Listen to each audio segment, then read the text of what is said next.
How to cope with grief after losing a pet.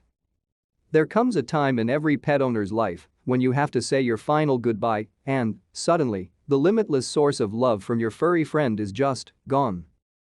When that happens, it can be absolutely devastating. For some people, the death of a pet can feel even harder than losing a human loved one. We may not openly talk about pet grief in polite society, but most pet owners know that a pet isn't just an animal. They're also a beloved member of the family and a huge source of unconditional love, affection, and comfort.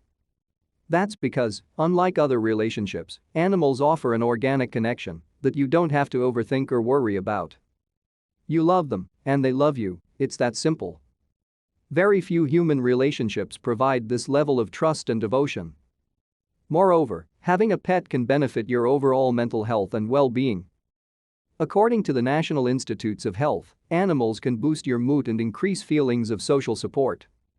A 2021 study also found that having an animal in your home can help lessen social isolation and ease loneliness. 1 An animal is kind of an extension of you, Nilu Dardashti, PhD, a New York-based psychologist and co-founder of the Manhattan Psychology Group, tells Self.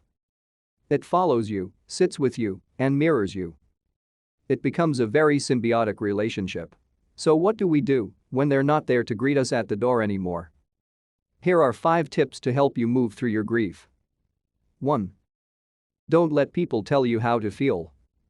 Not everyone has experienced a deep bond with a pet, which might lead some folks in your life to make dismissive comments like it was only a cat or just get a new dog.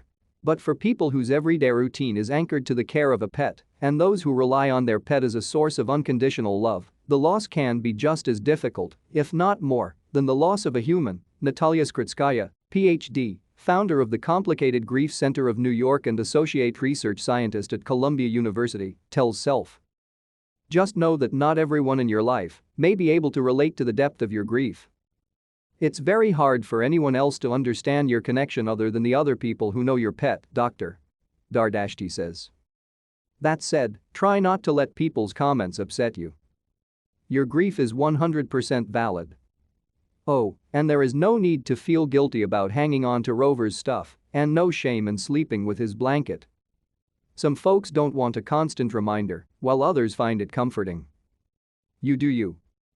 If you had a meaningful connection and you've lost it, it's going to trigger an intense reaction, and it's going to hurt, Dr. Skritskaya says. 2. Be patient with yourself. Grief is a complicated process.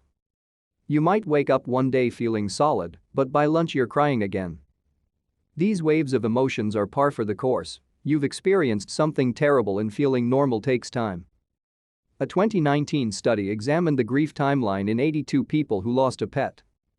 About 25% experienced intense grief for 3 to 12 months, 50% for 12 to 19 months, and 25% for 12 to 24 months. 2 So try not to compare your grief to other losses or rush through your feelings.